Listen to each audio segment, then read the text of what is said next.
بسم اللہ الرحمن الرحیم صلی اللہ علی النبی المی الوالہ صلی اللہ تعالی علیہ وسلم۔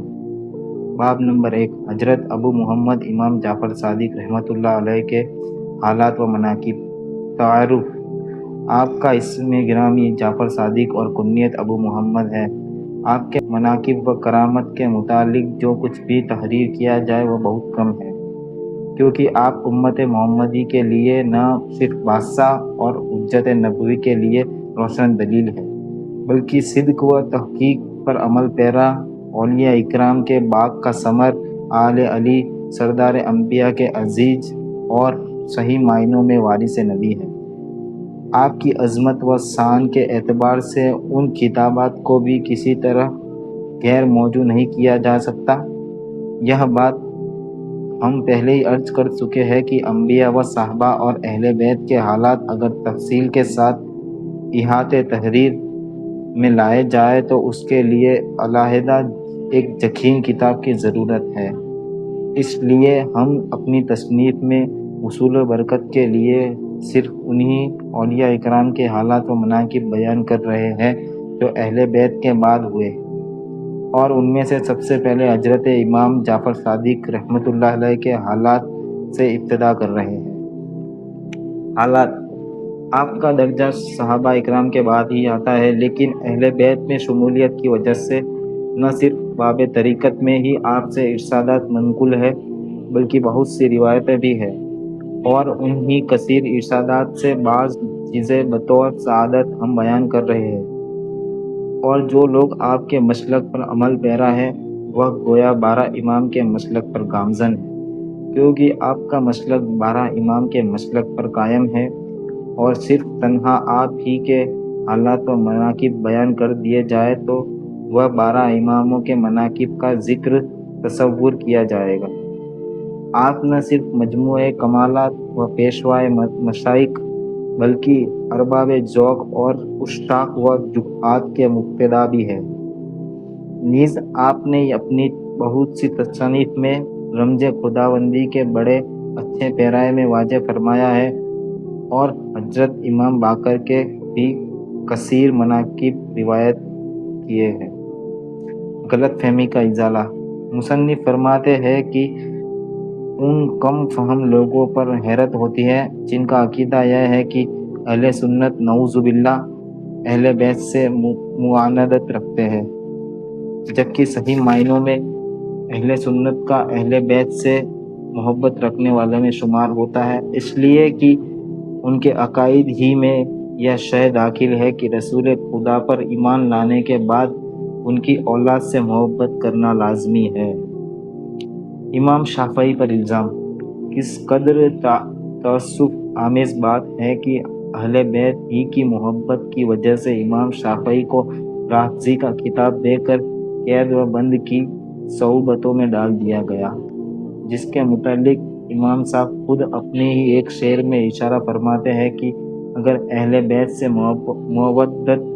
مودت کا نام رفض ہے تو پھر پورے عالم میں میرے رافضی ہونے پر گواہ ہو جانا چاہیے۔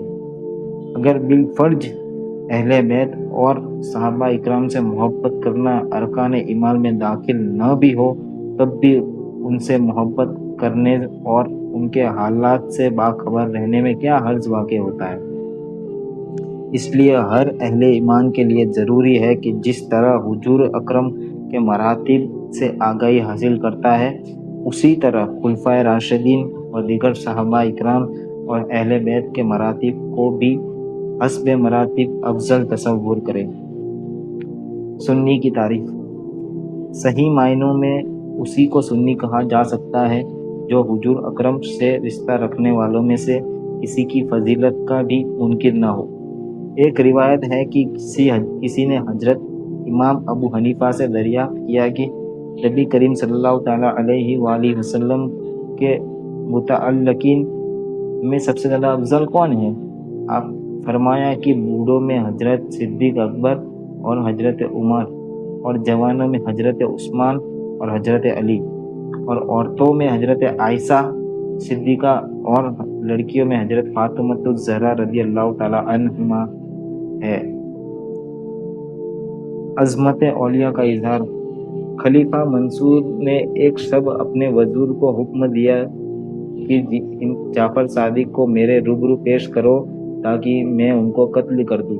وزیر نے عرض کیا کہ دنیا کو خیر بات کہہ کر جو شخص عجلت نشین ہو گئے اس کو قتل کرنا قرین مصلحت نہیں۔ لیکن خلیفہ نے غضبناک ہو کر کہا کہ میرے حکم کی تعمیل تم پر ضروری ہے۔ چنانچہ مجبوراً جب وزیر جعفر صادق کو لینے چلا گیا تو منصور نے غلاموں کو ہدایت کر دی کہ جس وقت اپنے سر سے تاج اتاروں تم صادق کو قتل کر دینا۔ لیکن جب وزیر کے ہمراہ آپ تشریف لائے تو آپ عظمت و جلال نے خلیفہ اس درجہ متاثر کیا کہ وہ اضطراری طور پر آپ کے استقبال کے لیے کھڑا ہو گیا، اور نہ صرف آپ نے فرمایا کہ میری سب سے اہم حاجت و ضرورت یہ ہے کہ آئندہ پھر کبھی تم مجھے دربار میں طلب نہ کرنا، میری عبادت و ریاضت میں خلل واقع نہ ہو۔ چنانچہ منصور نے وعدہ کر کے عزت و احترام کے ساتھ آپ کو رخصت کیا، لیکن آپ کے دبدبے کا اس پر ایسا اثر ہوا کہ لرزہ بر اندام ہو کر 3 شب و روز بے ہوش رہا۔ لیکن بعض روایت میں ہے کہ 3 نمازوں کے قضا ہونے کی حد تک غشی طاری رہی۔ بہرحال خلیفہ کی یہ حالت دیکھ کر وزیر و غلام حیرت زدہ ہو گئے۔ جب خلیفہ سے اس کا حال دریافت کیا تو اس نے فرمایا کہ جس وقت جعفر صادق میرے پاس تشریف لائے تو ان کے ساتھ اتنا بڑا اژدہا تھا جو اپنے جبڑوں کے درمیان پورے چبوترے کو گھیرے میں لے سکتا تھا، اور وہ اپنی زبان میں مجھ سے کہہ رہا تھا کہ اگر تو نے ذرا سی بھی گستاخی کی تو تجھے چبوترے کے سمیت نکل جاؤں گا۔ چنانچہ اس کی دہشت مجھ پر طاری ہو گئی، میں نے آپ سے معافی طلب کر لی۔ نجات عمل پر موقوف ہے، نسب پر نہیں۔ ایک مرتبہ حضرت داؤد طائی نے حاضر خدمت ہو کر جعفر صادق سے عرض کیا کہ آپ چونکہ اہل بیت میں سے ہیں اس لیے مجھ کو کوئی نصیحت فرمائے، لیکن آپ خاموش رہے، اور جب دوبارہ داؤد طائی نے کہا کہ اہل بیت ہونے کے اعتبار سے اللہ تعالیٰ نے آپ کو جو فضیلت بخشی ہے اس لحاظ سے نصیحت کرنا آپ پر فرض ہے۔ یہ سن کر آپ نے فرمایا کہ مجھے تو یہ خوف لگا ہوا ہے کہ روز محشر کہیں میرے جد اعلیٰ ہاتھ پکڑ کر یہ سوال نہ کر بیٹھے کہ تو نے خود میری اتباع کیوں نہیں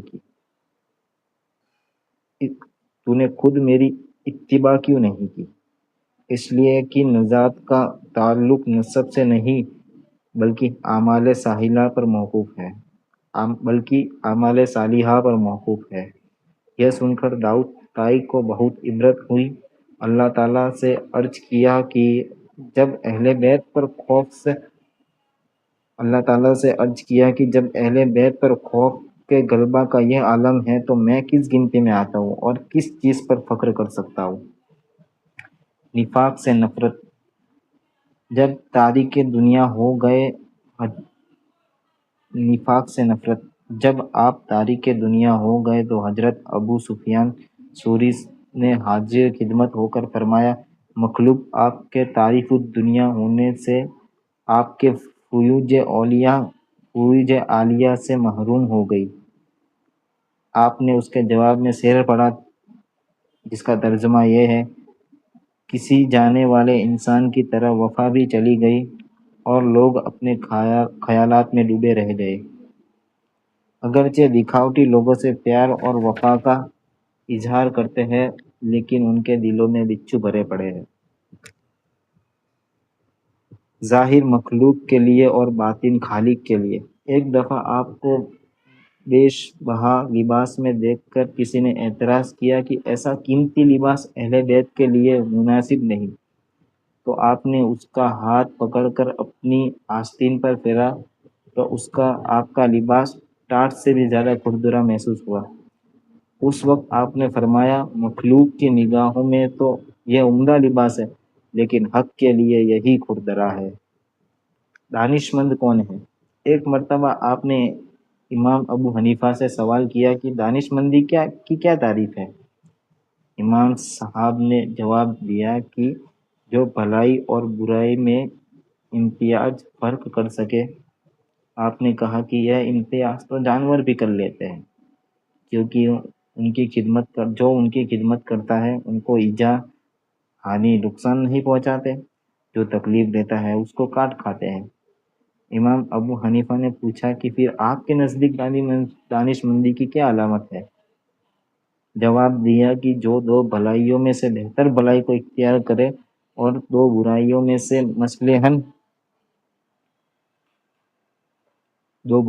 سے مصلحاً کم برائی پر عمل کرے۔ کبریائی رب پر فخر کرنا تکبر نہیں۔ کسی نے آپ سے عرض کیا کہ ظاہری و باطن فضل و کمال کے باوجود آپ میں تکبر پایا جاتا ہے۔ آپ نے فرمایا کہ میں متکبر تو نہیں ہوں، البتہ جب میں نے کبر کو ترک کر دیا تو میرے رب کی کبریائی نے میرا احاطہ کر لیا، اس لیے میں اپنی کبر پر نازا نہیں ہوں، بلکہ میں تو اپنے رب کی کبریائی پر فخر کرتا ہوں۔ سبق آموز واقعہ: کسی شخص کی دینار کی تھیلی کھو گئی تو اس نے آپ پر الزام عائد کرتے ہوئے کہا کہ میری تھیلی تم نے ہی چرائی ہے۔ حضرت جعفر صادق نے اس سے سوال کیا کہ اس میں کتنی رقم تھی؟ اس نے کہا 2000 دینار۔ چنانچہ گھر لے جا کر آپ نے اس کو 2000 دینار دے دیے، اور بعد میں جب اس کی کھوئی ہوئی تھیلی کسی دوسری جگہ مل گئی تو اس نے پورا واقعہ بیان کر کے معافی چاہتے ہوئے آپ سے رقم واپس لینے کی درخواست کی، لیکن آپ نے فرمایا کہ ہم کسی کو دے کر واپس نہیں لیتے۔ پھر جب لوگوں سے اس کو آپ کا اسم گرامی نام معلوم ہوا تو اس نے بے حد ندامت کا اظہار کیا۔ حق کے رفاقت: ایک مرتبہ آپ تنہا اللہ اللہ کا ورد کرتے ہوئے کہیں جا رہے تھے کہ راستے میں ایک اور شخص نے بھی اللہ اللہ کا ورد کرتے ہوئے آپ کے ساتھ ہو گیا۔ اس وقت آپ کی زبان سے نکلا کہ اللہ، اس وقت میرے پاس کوئی بہتر لباس نہیں ہے۔ چنانچہ یہ کہتے ہی غیب سے ایک بہت ہی قیمتی لباس نمودار ہوا۔ آپ نے جیب تن کر لیا، لیکن اس شخص نے جو آپ کا ساتھ لگا ہوا تھا عرض کیا کہ میں بھی اللہ اللہ کا ورد کرنے میں آپ کا شریک تھا، لہٰذا آپ اپنا پرانا لباس مجھے عنایت فرما دے۔ آپ نے اپنا پرانا لباس اتار کر اس کے حوالے کر دیا۔ طریقہ ہدایت: کسی نے عرض کیا کہ مجھ کو اللہ تعالیٰ کا دیدار کروا دیجیے۔ آپ نے فرمایا کہ کیا تجھ کو معلوم نہیں ہے کہ حضرت موسیٰ علیہ السلام سے فرمایا گیا تھا کہ تو مجھے ہرگز نہیں دیکھ سکتا؟ اس نے عرض کیا کہ یہ تو مجھے بھی علم ہے، لیکن یہ تو امت محمدی ہے، جس میں ایک تو یہ کہتا ہے کہ میرے قلب نے اپنے پروردگار کو دیکھا ہے، اور دوسرا کہتا ہے کہ میں ایسے رب کی عبادت نہیں کرتا جو مجھ کو نظر نہیں آتا۔ یہ سن کر آپ نے حکم دیا کہ اس شخص کے ہاتھ پاؤں باندھ کر دریائے دجلہ میں ڈال دو۔ چنانچہ جب اس کو پانی میں ڈال دیا گیا اور پانی نے اس کو اوپر پھینکا تو اس نے حضرت سے بہت فریاد کی، لیکن آپ نے پانی کو حکم دیا کہ اس کو خوب اچھی طرح اوپر نیچے گوتے دے، اور جب کئی مرتبہ پانی نے گوتے دیے اور وہ لبے مرگ ہو گیا تو اللہ تعالیٰ سے عنایت کا طالب ہوا۔ اس وقت حضرت نے اس کو پانی سے باہر نکلوایا اور حواس درست ہونے کے بعد دریافت فرمایا کہ اب تو تو اللہ تعالیٰ کو دیکھ لیا۔ اس نے عرض کیا کہ جب تک میں دوسروں سے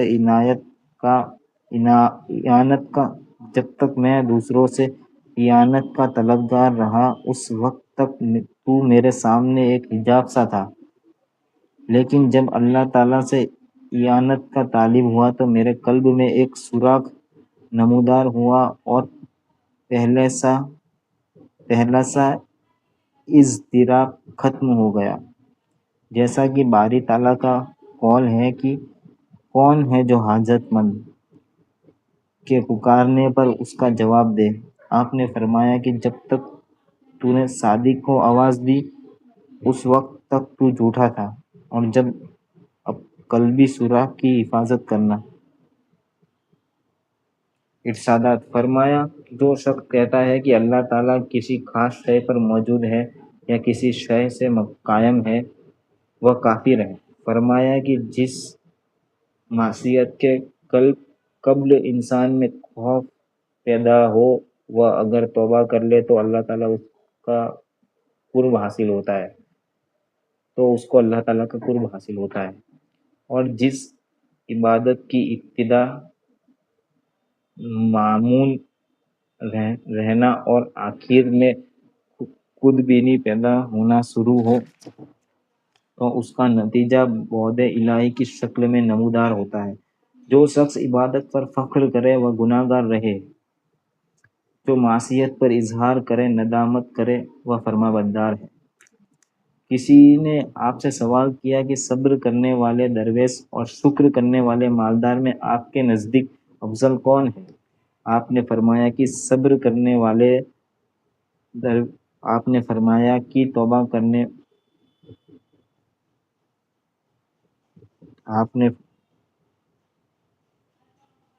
آپ نے فرمایا کہ صبر کرنے والے درویش کا اس لیے فضیلت حاصل ہے کہ مالدار کو ہمہ اوقات اپنے مال کا تصور رہتا ہے اور درویش کو صرف اللہ تعالیٰ کا ہی خیال رہتا ہے۔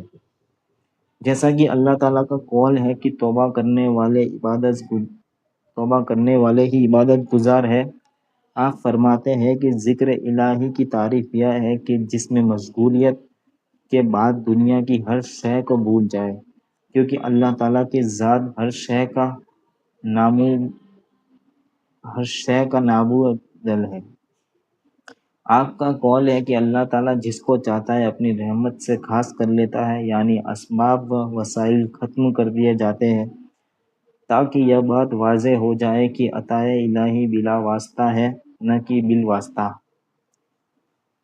فرمایا کہ مومن کی تعریف یہ ہے کہ نفس کی سرکشی کا مقابلہ کرتا رہے، اور عارف کی تعریف یہ ہے کہ اپنے مولا کی اطاعت میں ہماتن مشغول رہے۔